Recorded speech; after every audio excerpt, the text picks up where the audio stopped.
तर ते बोलले की या बाबतीमध्ये आम्हाला काय माहिती. मग म्हणलं मी यांच्या DMC कोण आहे, तर त्यांना पण काय माहिती नाही. तर एक प्रशासकीय अधिकारी आहे, त्याला आपला DMC कोण आहे हा माहिती नाही. ही एक आश्चर्यजनक गोष्ट आहे. त्यांनी मग त्यांचे सहाय्यक आहेत त्यांना विचारलं, ते पण मग ते म्हणतात त्या मॅडम आहेत, या मॅडम. मी म्हणलं कोण मॅडम आहेत. शेवटी मला त्यांना सांगावं लागलं की तुमच्या DMC प्राची जांभेकर आहेत म्हणून.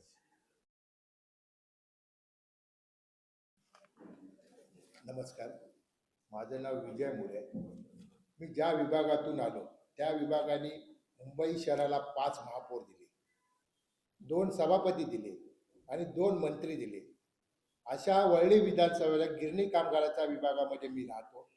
त्या गिरणी कामगाराच्या विभागामध्ये अनेक समस्या आहेत, पण आज या विभागामध्ये या इथे आपण फक्त शाळा ह्या विषयावरच बोलू. माझ्या विभागामध्ये मानाजी राजूची शाळा ही महानगरपालिकेची शाळा होती. 1979 साली या इमारतीमध्ये राहणारे नगरसेवक केशवराव पावसकर यांनी माझ्या विभागातली जी मुलं आहेत ती दादर विभागामध्ये शिक्षणासाठी जातात म्हणून आमरण उपोषण केलं होतं. कारण का, तर दादर विभागामध्ये मुलांना शाळेसाठी जावं लागतं, शाळा पाहिजे होती म्हणून त्यांनी आंदोलन केलं होतं 1979 साली. त्यानंतर बरेच उदाहरणं झाली. DCA रूल 1991 आले, 2034 साली शाळेचे भूखंड निर्माण झाले.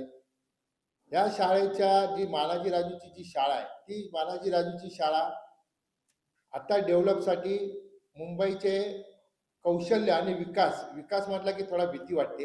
मंत्री मंगलप्रभात लोढा, त्या मंगलप्रभात लोढाने ही शाळाचा जो भूखंड, ही शाळा 1000 स्क्वेअर फुटामध्ये होती आणि आजूबाजूला 5 इमारती होती.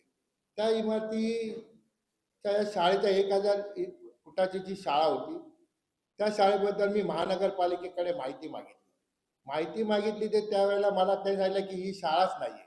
महानगरपालिकेने सांगितली ही शाळाच नाही. तर मी म्हटलं शाळा नाही तर कशी काय. त्यावेळेला मला मकरंद अनासपुराचा एक चित्रपट आठवला की वीर चोरीला गेली, तशाच पद्धतीत ही शाळा पण चोरीला गेली.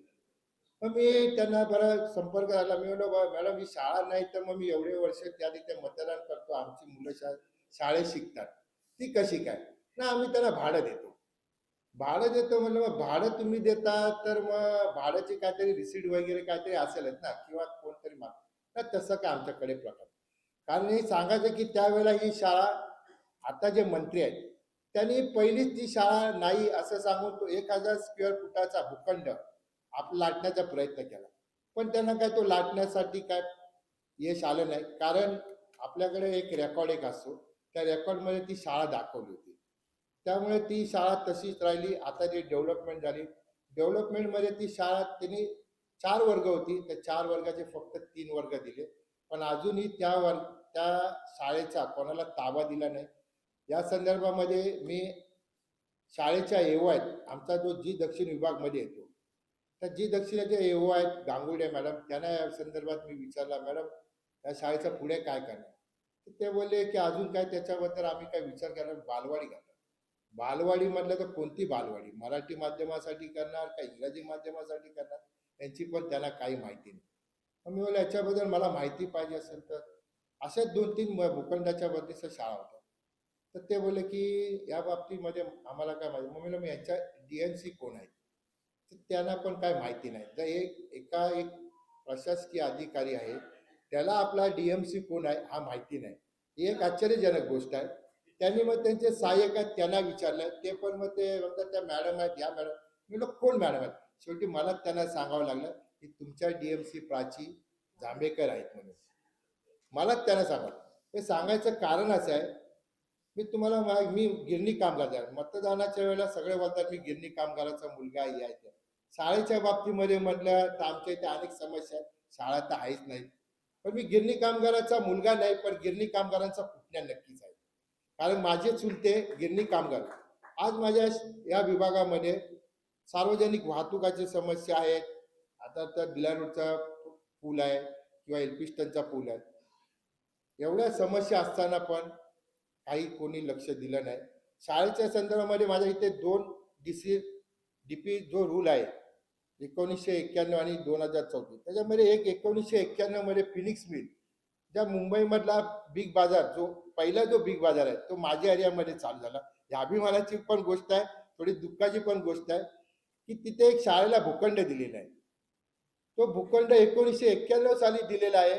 अजूनपर्यंत मागच्या निवडणुकीमध्ये त्या वेळेला हा विषय चर्चेला गेला, की त्या भूखंडावरती शाळा झाली नाही पण पार्किंग चालू आहे, आणि ते पार्किंग स्थानिक नेत्याचे झाले. एका पक्षाने त्याच्यावर आरोप केले, नंतर त्यांनी दुसऱ्यावर केले. त्यानंतर मग मी त्याच्यावरती पण मी माहिती मागवलं. त्यांना सांगितले की याच्या पुढे तुम्ही काय करणार. तर त्यांनी तेवढ्यापुरती इलेक्शन झालं, निवडणूक सरकार आलं, फक्त माती परीक्षण केलेलं आहे. त्यापुढे काही त्याची हालचाल झाली नाही. दुसरा एक मुद्दा आहे, उर्मी इस्टेट जालन मिल नावाची एक आहे. त्या उर्मी इस्टेटमध्ये एक भूखंड शाळेसाठी दिलेला आहे. तो शाळेसाठी भूखंड दिलेला आहे. त्या शाळेसाठी भूखंडावरती इंटरनॅशनल हायस्कूल टाकलेलं आहे. आमच्या मुलांना शाळा नाही म्हणून आमचे माजी नगरसेवक आंदोलन करतात, आमरण उपोषण करतात. मी मगाशी सांगितले, सभापती एवढे झाले, महापौर झाले, मंत्री झाले, एकाहीने खाजगी शाळा आमच्या विभागामध्ये निर्माण केली नाही. त्यामुळे आमची मुलं दादर सारख्या विभागावर यावं लागते. त्या शाळेमध्ये, जालन मिलच्या शाळेमध्ये इंटरनॅशनल शाळा होती, आणि ती शाळा आहे फ्रेंच. फ्रेंच शिकवलं जातं, आणि आमचं सरकार बोलतंय हिंदी तुम्ही कंपल्सरी करा, त्रिभाषी सूत्र आणलेलं आहे हिंदीसाठी. हिंदी आणायला झालं तर हिंदी शाळा पण बंद पडल्यात. माझ्या विभागामध्ये महानगरपालिकेच्या मी एक सांगतो, तालचेकर म्युन्सिपल शाळा आहे, ती पण बंद झालेली आहे. दुसरी सरमिल गल्ली म्युन्सिपल शाळा आहे, ती धोकादायक म्हणून 1991 पासून तिथे 7 कुटुंब राहतात, धोकादायक म्हणून बंद केलेली आहे, तिथे शाळा नाहीये. त्यानंतर गणपतराव कदम म्युन्सिपल शाळा आहे, त्या शाळेमध्ये पण मराठी वर्ग बंद झालेले आहेत. दुसरी ग्लोबमिल पॅसेज नावाची एक शाळा आहे, त्या तिथे पण मराठी शाळा बंद झालेल्या आहेत. वडील जर तुम्ही गेले तर आंबेडकर महाविद्यालय आहे, त्या तिथे पण बंद. या ज्या आंबेडकर महाविद्यालय, ग्लोबमिल पॅसेज शाळा आणि गणपतराव कदम शाळा, त्या ज्या शाळा आहेत त्या तिथे खाजगी मुक्तांगण नावाच्या एका संस्थेला, एनजीओला शाळा चालवायला दिलेल्या, आणि त्या तिथे ते लोक शाळा चालवतात. आणि ती जी मुलं आहेत, त्या शाळेमध्ये शिकणारी जी मुलं आहेत, त्यांना 10वीला ज्या वेळेला बोर्डचे सर्टिफिकेट, बोर्ड फॉर्म भरतात, तर आपल्या दादरला गोखले रोड म्युन्सिपल शाळा आहे, त्या तिथून त्यांचा अर्ज भरला जातो 10वीसाठी. आणि आमच्या महानगरपालिकेचे आयुक्त आहेत, आयुक्त काय करतात, 10वीला त्या आमच्याच विभागामधली एक मुलगी या मुक्तांगण याच्यातून प्रथम आली, महानगरपालिकेमध्ये 96% मिळून प्रथम आली. महानगरपालिकेचे आयुक्त तिचा सत्कार करतात, सांगतात की माझ्या महानगरपालिकेच्या शाळेतून ती मुलगी प्रथम आली.